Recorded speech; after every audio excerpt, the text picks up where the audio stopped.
आज आंतरराष्ट्रीय स्तरावर ज्या एक खूप मोठी घटना जी F-16 फाईल म्हणून आज आपल्या सर्वांसमोर आज माध्यमांमध्ये दाखवली जात आहे. खरं तर ही गोष्ट मेनस्ट्रीम मीडियाने दाखवणं जर महत्त्वाचं असताना देखील काही जे ठराविक जे प्रसार माध्यम आहेत, जसं फेसबुक असेल, इंस्टाग्राम असेल, या ठिकाणी काही जे काही पत्रकार आहेत, हे पत्रकार याच्यातून प्रकाश टाकण्याचं काम करत आहे.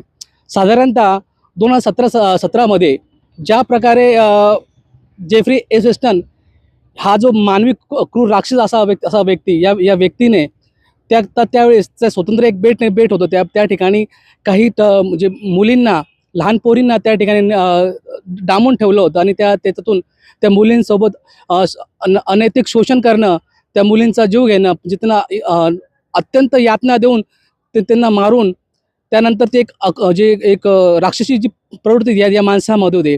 आणि या माणसाला ज्या प्रकारे नंतर अटक झाली आणि त्या अटकेनंतर आज अमेरिकेच्या न्यायालयाने त्याच्या काही फाईली आहेत या आता माध्यमांवर या प्रसारित केल्या आहेत. आणि त्यामध्ये आज भारतातील काही प्रमुख लोकांची नावं देखील या फाईलमध्ये आलेले आहेत.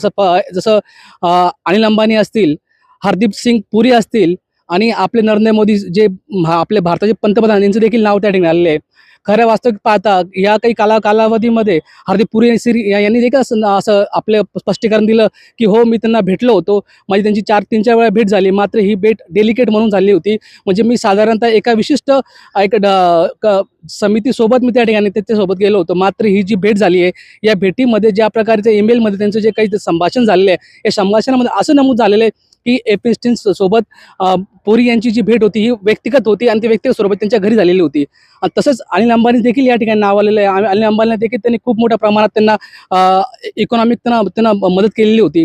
त्याचप्रकारे ज्या 2017 आपल्या देशाचे पंतप्रधान जे मोदी आहेत, हे देखील इस्रायलच्या दौऱ्यावर गेले. तर इस्रायल दौऱ्याच्या जाण्याच्या अगोदर त्यांनी F-16 सारख्या नालायक माणसासोबत एक संभाषण केलं होतं. या संभाषणामध्ये त्यांनी सांगितलं होतं की मी या प्रोग्राम जात आहे. तर त्यावेळेस त्यांनी एक टिप दिली होती की तुम्ही आपलं जे अमेरिकेचे जे राष्ट्राध्यक्ष आहे यांना खुश करण्यासाठी त्या इस्रायलमध्ये तुम्ही नृत्य करावं. त्या सांगण्याप्रमाणेच त्यांनी नृत्य केलं होतं. त्यामुळे या गोष्टीमुळे अध्यक्ष खुश झाले असे देखील त्यांनी त्या ठिकाणी नमूद केले होते. साधारणतः हा इतका मोठा मुद्दा आहे की अशा नालायक माणसासोबत आज आपल्या देशातल्या इतक्या मोठ्या लोकांचं नाव जर समोर येत आहे आणि ह्या मूळ प्रकरणाला आज मेनस्ट्रीम जी मीडिया ही दाखवत नाही आहे. आणि आज आपण पाहतो की काही दिवसांपूर्वी देखील आता म्हणजे मुख्य जो मुद्दा या मुद्द्याला भटकवण्याकरता आता टिपू सुलतान आणि एकीकडे शिवाजी महाराज यांची तुलनात्मक आता या गोष्टी काहीतरी घडत आहेत. आणि या गोष्टीला देखील आता जे मालेगावचे जे महापौर आहेत, या महापौरांनी त्यांच्या कॅबिनमध्ये टिपू सुलतानचा फोटो लावला. या कारणास्तव त्या ठिकाणी एक खूप मोठा वाद झाला व त्यानंतर त्यांनी फोटो काढला. आणि याच पार्श्वभूमीवर आज पुण्यामध्ये या ठिकाणी अक्षरशः काँग्रेसमध्ये आणि भारतीय जनता पार्टीमध्ये दगडफेक झाली आणि याच्यात अनेक प्रकारे दंगल घडून आणलेली. आणि या संदर्भात देखील दोघी जे पक्ष आहे पक्षानं आज या ठिकाणी केस झालेली आहे.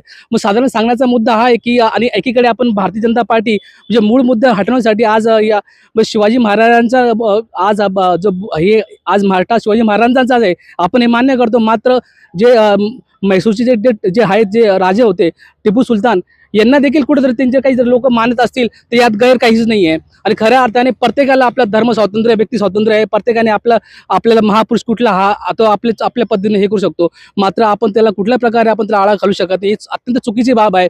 आणि एकीकडे हर्षवर्धन जे सपा जे काँग्रेसचे जे महाराष्ट्राचे अध्यक्ष आहेत, यांनी देखील चुकीच्या पद्धतीने आज शिवाजी महाराजांची तुलना टिपू सुलतानशी करी, हे अतिशय गैर भाष्य मी म्हणतो. आणि आपण या गोष्टी म्हणजे मूळ इतके विषय आज महाराष्ट्रामध्ये देशामध्ये प्रलंबित असताना आणि खऱ्या अर्थाने आणि या इतक्याशा गोष्टीमुळे आज हा जो आपण पाहतो की कशा प्रकारे हे प्रकरण फिरवलं जात आहे. आणि एकीकडे ज्यावेळेस या गोष्टी घडत होते त्याचनंतर पंतप्रधान मोदी साहेबांनी देखील ट्रम्पच्या सांगण्यावरून रशियाशी संबंध तोडले, म्हणजे रशियाचे जे आपले जे तेलचे करार होते तोडले आणि अमेरिकेशी तयार करार केले.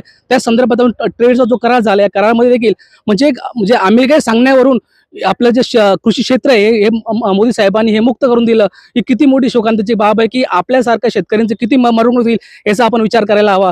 की आज खऱ्या अर्थाने ज्या अर्थी आपण पाहू शकता की आंतरराष्ट्रीय स्तरावर आज तेलच्या किमती आज बॅरलप्रमाणे किती होत आहे आणि आज खऱ्या अर्थाने अमेरिकेपेक्षा ज्या तेलचं ज्या ज्या प्रमाण हे रशियाकडे जास्त असताना कुठल्या बेसिसवर पंतप्रधानांनी ही डील केली याचा आपण विचार करावा. नक्कीच याच्यामध्ये काहीतरी गोड बंगाल आहे आणि हे काहीतरी एक मोठं षडयंत्र चाललेलं आहे आणि या देशाला अधोगती करण्याचं काम आज हे होत आहे. जितेंद्र गाजन, सामान्याचा आवाज, जय भीम.